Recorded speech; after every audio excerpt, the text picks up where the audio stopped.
Yung kamay ko.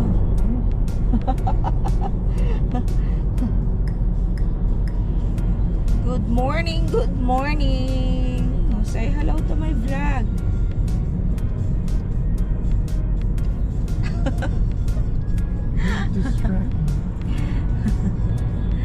Hello, hello, hello everybody.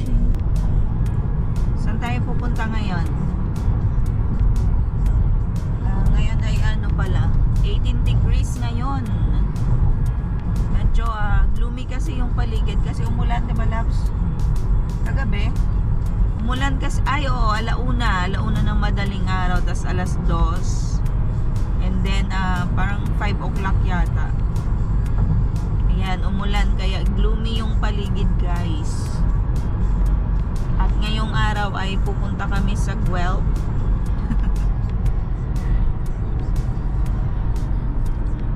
Bakit tayo pupunta sa Guelph? Ayan, so mamamasyal kami sa Guelph ngayong araw. Hindi namin kasama si Amber kasi meron ibang pupuntahan si Amber.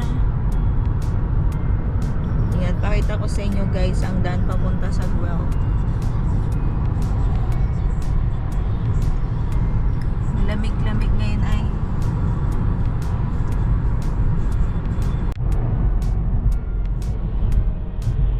Tignan nyo guys yung daan, oh. Labs, nakikita mo yung daan? Parang ano eh, ang haba. Pero wala ditong traffic. Ayan. Dito sa Canada walang masyadong traffic. Labs, parang naka-white dito. Ultra white. Ayan guys, so medyo malapit na tayo. Ilang minutes na lang? 19, 20. Mga ano pa? 15 minutes. 15 minutes pa. In about 10 kilometers, take a slight right turn onto Speedvale Avenue East.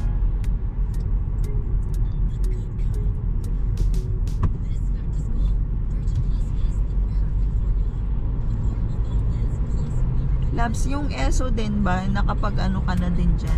Kapag pagas? Hindi. Sa ano ka lang? Petro, ano yan? Canada? May points sa Pedro. Oh, merong din mga points. points yan. Meron, simula kasi sa Nova Scotia pa. Petro ka na? Ayaw, Pedro ka na. Ayan o, farm yan. Yaman ang may-ari niyan. Yung mga may farm dito, yan ang mayayaman. Mga farmers.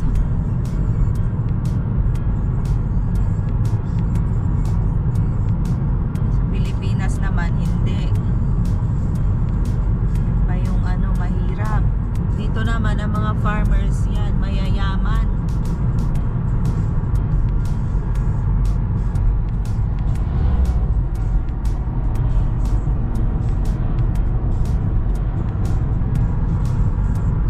Ayan o.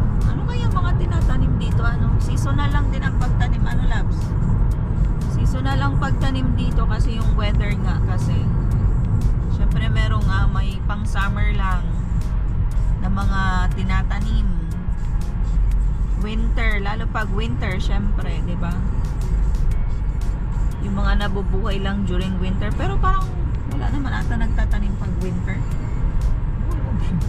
Ha? O kasi pag winter, syempre snow, 'di ba? Malamig. So wala 'yan. So depende sa season.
daw to eh. Arrived.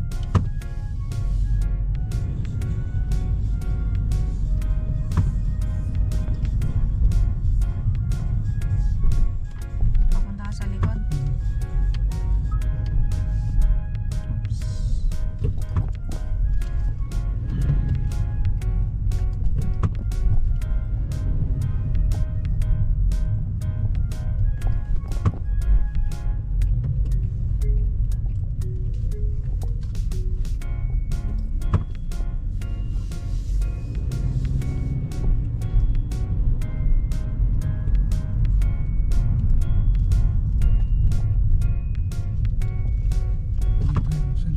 Dito sa likod. Ayun ang mga nag-aawak. Good luck, Kia and Paul. Nakita mo, ang dami yun. Ayan, daming ano. Ano yan, school yan yun na nag-ano ng road test.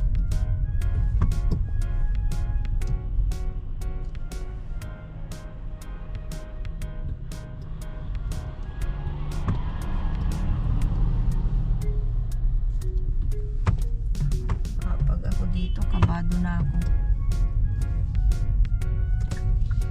Oops.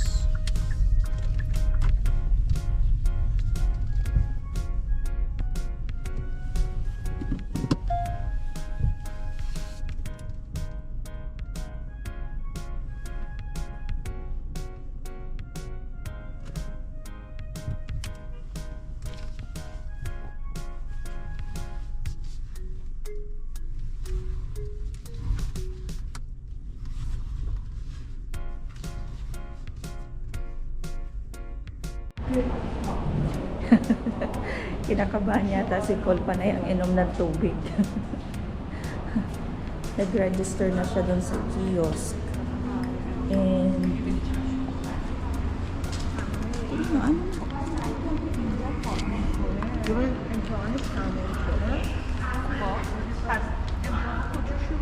ano? Anong number no ano mo? Yung sa kotse, may number? Oh, 90. 19?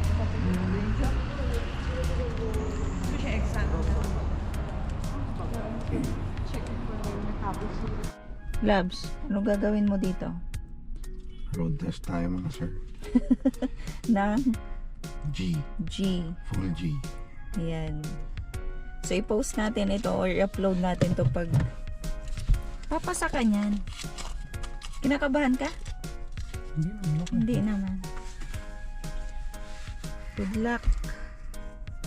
Good luck, Kia. Galingan mo, Kia. Ang dami ditong magro-road test. Ayan. Pag nagro-road test pala, sarili mong sasakyan yung dala o mayroon kang dalang sasakyan dapat ano, Labs. Ayan. Tapos magre-register ka dun sa kiosk. Ang galing, no? Register ka lang.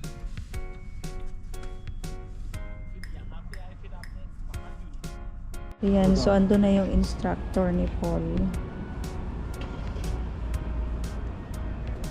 Sana pumasa ka, Labs. Yan. Ando na yung instructor ni Paul. Lumapit na. Babae.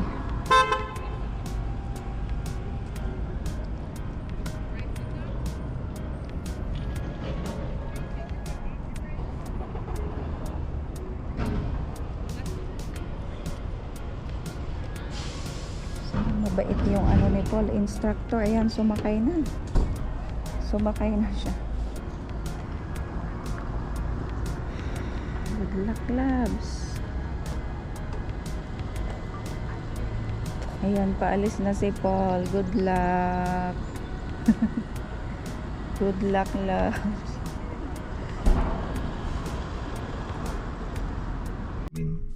Okay, after 10 minutes, guys. So, ayan ang result. Full G. Full Congratulations. Ayan, so pumasa si Paul sa full G. Ano tawag nun lang? Full G na ano? Drive test. Drive test. Ayan. So, nandito kami ngayon sa Guelph at dito siya nag driving test. Mabait yung babae, ano? Hindi. Mabait kasi marunong. Marunong ka na. Parang stricto nga eh. Strict na yun. Pero pag Oo. marunong ka, relax nga siya. Sabi nga, do you want me to turn on the air condition? Oo, sabi niya. So yeah, sure. Oh. Ayan, okay na. Music, Tapos, wala. Wala. Sabi niya, pagbaba ako, congratulations, you passed the test. Okay. Congratulations! Ayan. Oh, saan So, gusto? sana Tim Hortons muna tayo, Labs. So, McDo o Tim Hortons? Anong kakainin ko naman dyan? Ay, may ano ba ganyan yung parang breakfast na ano gusto mo? Parang, gusto mo Sa dyan? McDo. Oh, sa McDo. May konting fries. Oh, meron dyan yung parang ano, yung kinakain mo lagi. Oh, sige na, tara. Punta tayo dito sa McDo. Tsaka yung mura lang. Ano gusto mo? Wala ba yung parang ano na, naka-combo? Meron yan. May combo yan. Sa akin, ito siguro. Yan. Egg cheese, mackerel, sausage.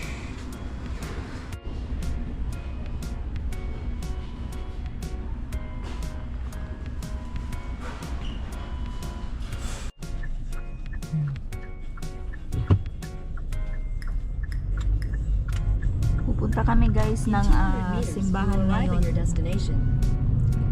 Yan. So meron pa tayong 1 minute.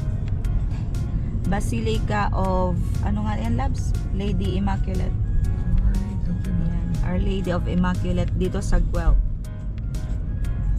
Ayan na pala eh. Oh, ayan na ang simbahan guys. Ang ganda. Yan ang simbahan.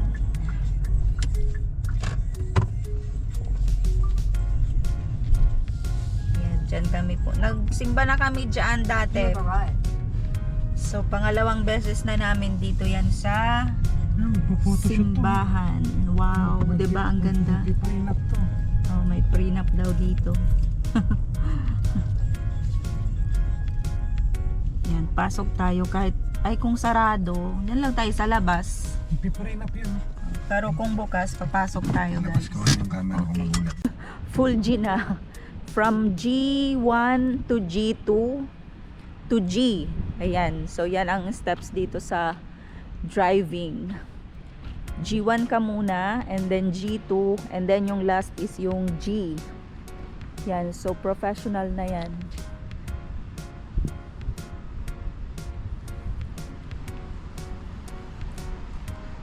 Ganda, 'di ba? Ang ganda ng simbahan, no?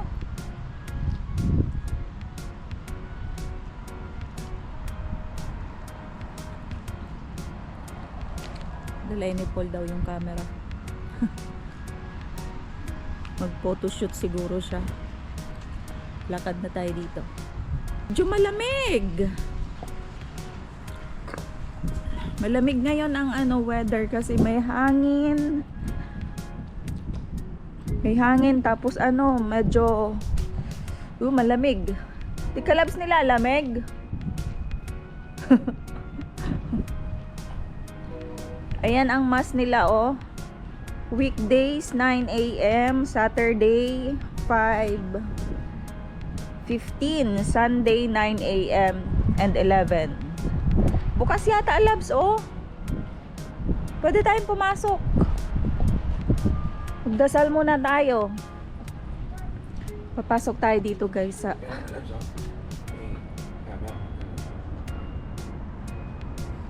yan. Papasok tayo dito guys sa loob. Pray muna tayo. Ayan oh, Basilica. Pangalawang beses na natin dito pumasok. Oh, nakapunta. Kasi medyo malayo din ito, 1 hour.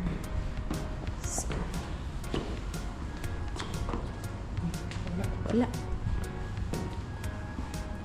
Tingnan natin. Ay, wala.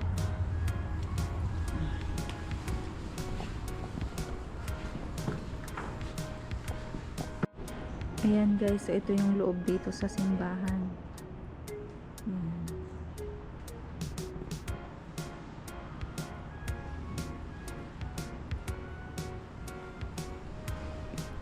Ang haba, diba? Ang laki oh.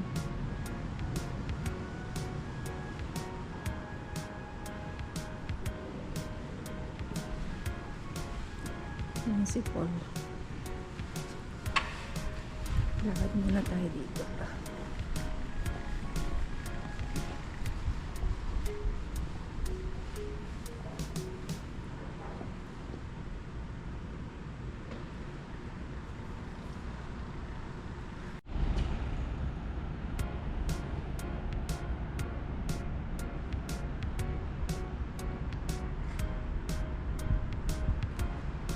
Ayan, labas na tayo guys dito sa...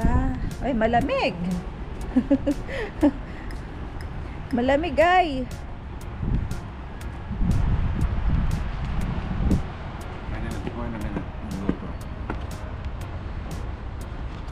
Ano yan? Picture, video? Video. Video? Ay, bibidyo ko lang na parang kasama ka.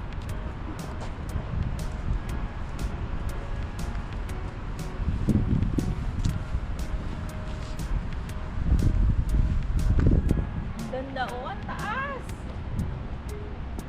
Grabe, ang taas na.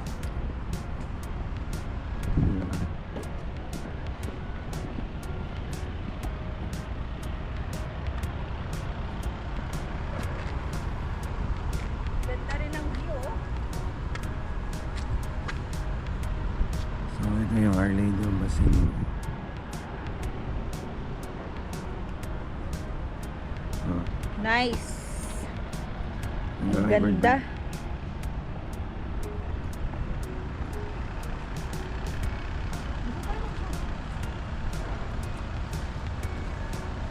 Dapat pala nag-dress ako. Hindi. Dapat pala nag-dress ako ay. Ayan oh. Tingnan ninyo. Dumana lang kami dito ni Paul kasi 7 minutes lang siya. Galing doon sa ano ito? Doon sa driving test niya. Dito?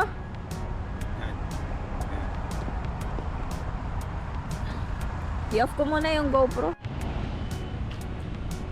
Ngayon guys, ay meron tayong kasamang professional driver. Nakakapasa lang sa full G. Ayan. Ay, malamig talaga. Tingnan natin ito kung sinong may picture na ako dyan dati. Picturean mo ulit ako.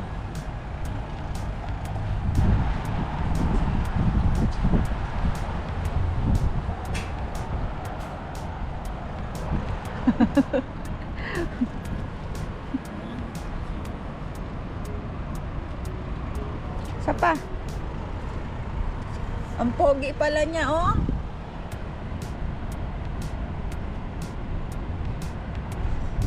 Pogi. Ayan. At meron siyang nakasulat dito sa kanyang, ayan, oh. Kasulat siya. Ang pangalan niya ay si John. Ayan, may pangalan siya, oh.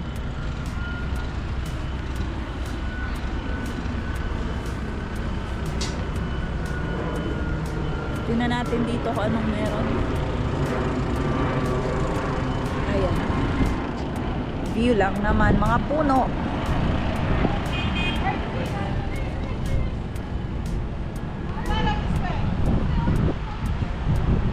Gusto mo? Tingnan nyo guys yung angel, oh. Merong crib, tapos meron siyang hawak na rose. O, tas ayan siya, nakabantay siya siguro dyan sa crib. Nandito kami sa garden ng ano, ng simbahan. Pauwi na rin kami maya-maya.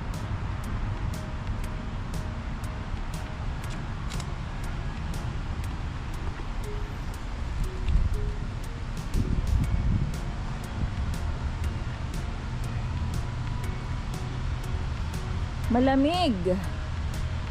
Nilalamig ako dito. Ito rin. Oh. Ayun na yung baby, oh. Oh. Binabantayan niya.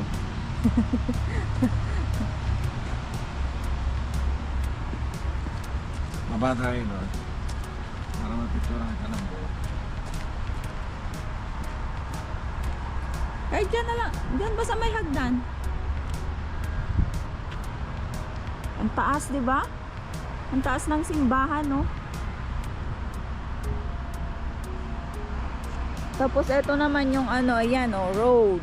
Ayan, mga daan, mga sasakyan. Ayan, oh. Church of Our Lady of the Immaculate Conception.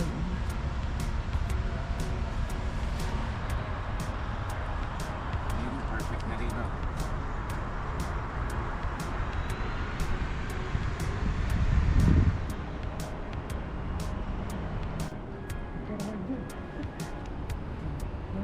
Yan ang simbahan. Hindi na tayo.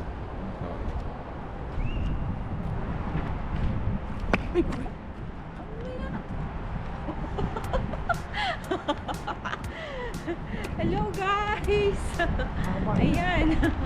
So, paalis na ba tayo? O, paalis na kami dito sa simbahan and pupunta na kami sa sasakyan.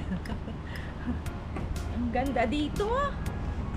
Ayan o, ang laki-laki ng simbahan dito.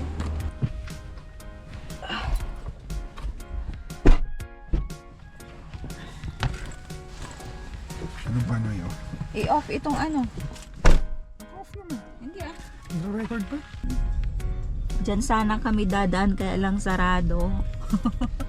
So babalik tayo guys.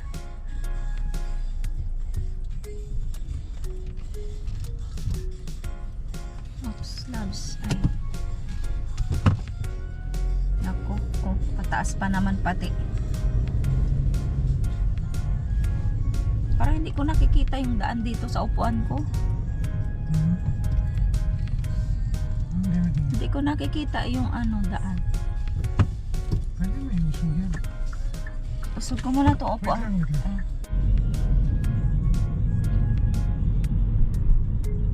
Ganda ng bahay, oh. Gaganda ng bahay dito sa ano, sa Canada. At the light, turn Kaya left lang, onto mahal. Granite Street. Sino yan? Si Siri? Google. Si Google. Para dito ang ano, little Quebec sa Guelph. $90 yung bayad ni Paul sa pag ano, driving test. Pag hindi ka doon nakapasa, uulit ka, tas magbabayad ka ulit. Ang dami dong nagda-driving test. Yung iba nga, mga bata pa eh. Tsaka pag magda-driving test ka dito sa Canada, dapat may dala kang sasakyan. Ano ka nakasulat to? Quebec, oh. Oh, ayan na, Quebec. Mas maganda syempre sa Quebec, pero ito may similar naman yung mga structure dito sa Quebec. Tapos nakikita mo yung daan? Hindi ka naman doon. Nadaan ka sa roundabout.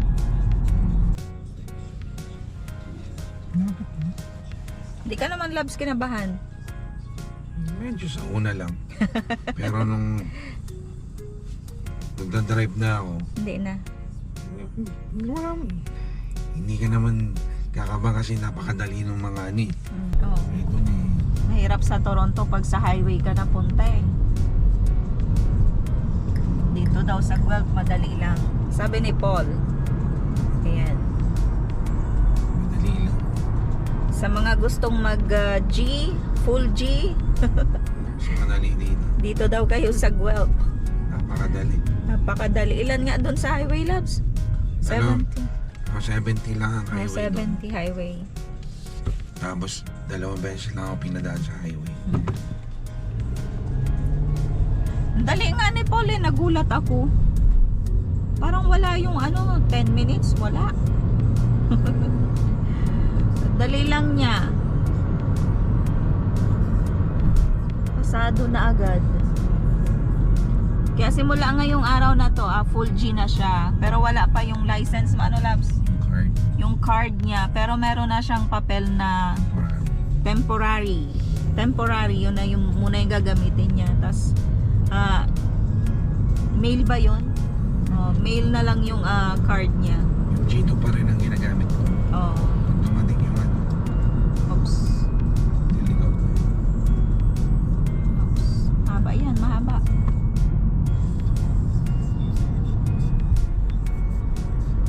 Ayan guys, so malapit na kami sa aming tinitirahan, 8 minutes. At siguro hanggang dito na lang ang aming vlog ngayong araw na to. May advice ka ba sa mga gustong mag full G? Wala naman. Oh, wala naman. Ayan, so kung gusto ninyong mag full G, online ang application and then kailangan ninyong magbayad ng $90. So meron na yung schedule na ibibigay sa inyo and then pupunta kayo doon sa place kung saan kayo mag the driving test and magre-register kayo doon sa kiosk. Tapos wag ninyong kalimutan yung number ng anong tawag ng labs? Kung saan kayo nag-park, may Yan, number. kung saan kayo nag-park ng inyong sasakyan, meron niyang number. So Input yun sa computer. wag ninyong kalimutan kasi input ninyo yan doon pag nag-register kayo sa loob. Ayan, so hanggang dito na lang ang aming vlog and congratulations! Yay! See you sa next vlog. Bye! May airplane, no?